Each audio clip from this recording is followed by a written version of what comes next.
तो वहीं मध्य प्रदेश में निकाय और पंचायत चुनाव की तैयारियां जोरों पर चल रही हैं। सियासी पार्टियां 2023 से पहले स्थानीय चुनाव में जीत का परचम लहराना चाहती हैं, लेकिन सभी सीटों को लेकर गहमा गहमी के बीच पार्टियां भोपाल और इंदौर की मेयर सीट पर ज्यादा फोकस कर रही हैं। साथ ही विधानसभा चुनाव से पहले पार्टियां ज्यादा से ज्यादा सीट जीतकर 2023 को लेकर अपना दावा भी मजबूत करना चाहती हैं।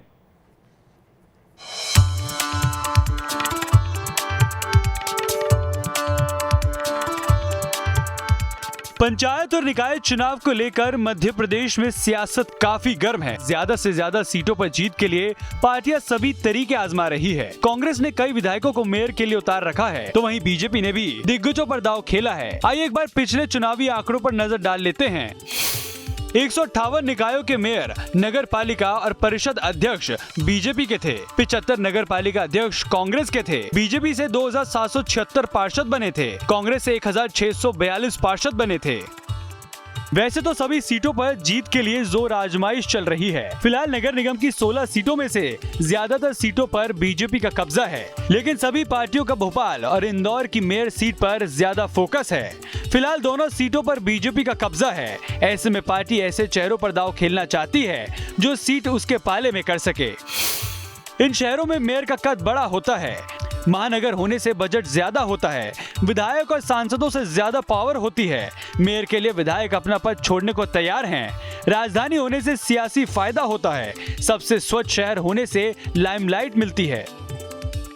2023 में विधानसभा चुनाव होने वाले हैं और विधानसभा चुनाव से पहले ये बहुत बड़ा चुनाव है जो आने वाले दिनों में प्रदेश की राजनीति की दिशा तय कर सकता है। और अगर ज्यादा सीटें जीतने में कामयाब होते हैं तो उससे नेताओं के साथ कार्यकर्ताओं का भी मनोबल बढ़ता है, जिसका फायदा विधानसभा चुनाव में मिल सकता है। यही वजह है कि निकाय चुनाव को कुछ जानकार 2023 का ट्रेलर मान रहे हैं। Team news state.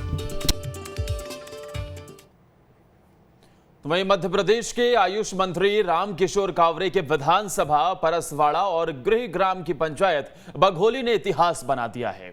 यहां पर पंच और सरपंच का निर्वाचन निर्विरोध हो रहा है। हालांकि इसकी घोषणा अभी बाकी है। दरअसल पंचायत चुनाव के साथ साथ वार्ड और सरपंच पद के लिए सिर्फ एक ही नामांकन दाखिल किया गया है। इस तरह से एकल नामांकन होने से यह तय हो गया है कि इनका निर्वाचन निर्विरोध होना तय है।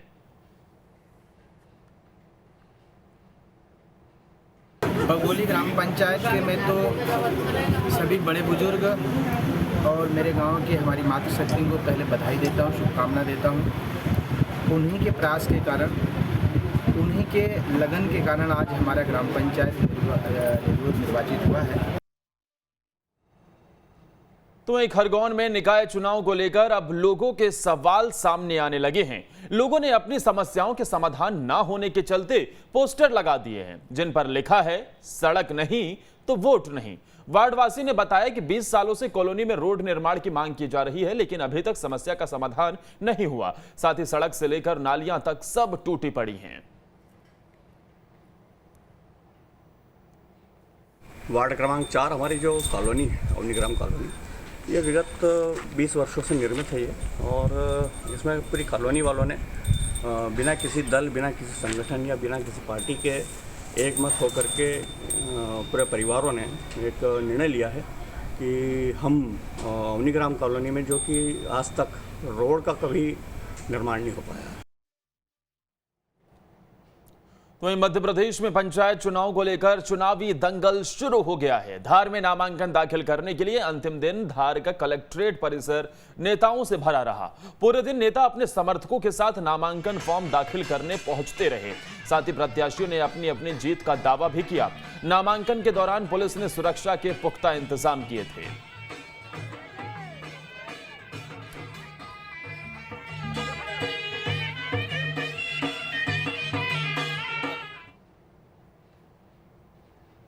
तो वहीं कांग्रेस अब बीजेपी की राह पर चलने की तैयारी कर रही है। कमलनाथ को सीएम प्रोजेक्ट करने के बाद कांग्रेस अब कमलनाथ के चेहरे को लोगों तक पहुंचाने के लिए सोशल मीडिया का सहारा लेगी। कांग्रेस की मीडिया टीम ने इसकी शुरुआत कर दी है। अपने सोशल मीडिया अकाउंट के प्रोफाइल पर कमलनाथ का फोटो लगाया है।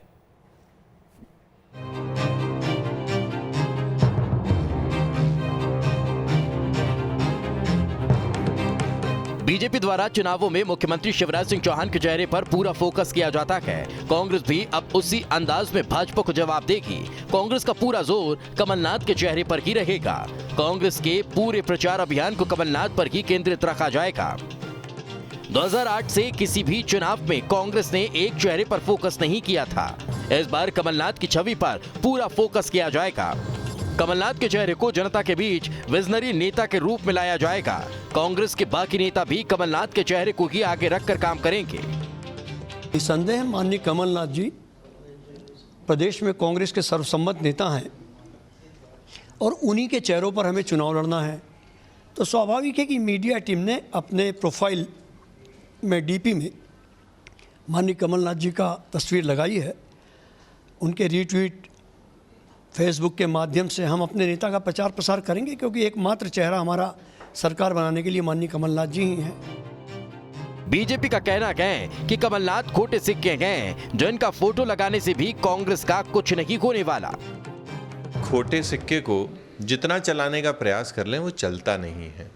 तो जो कमलनाथ 15 महीने में अलोकप्रियता की मिसाल थे, वादा खिलाफी और भ्रष्टाचार की जीती जागती वो एक मिसाल है, उसको कांग्रेस अपनी प्रोफाइल पे लगा के क्या साबित करना चाहती है? सच्चाई ये है कि व्यवस्थापन में कमलनाथ जी का कोई तोड़ नहीं है और कांग्रेस के पास कोई और नहीं है, इसलिए दोनों की जोड़ी चल रही है।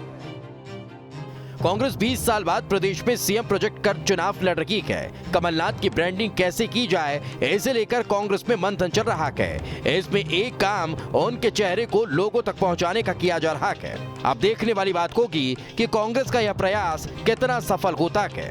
भोपाल से नितेंद्र शर्मा के साथ टीम न्यूज़ स्टेट।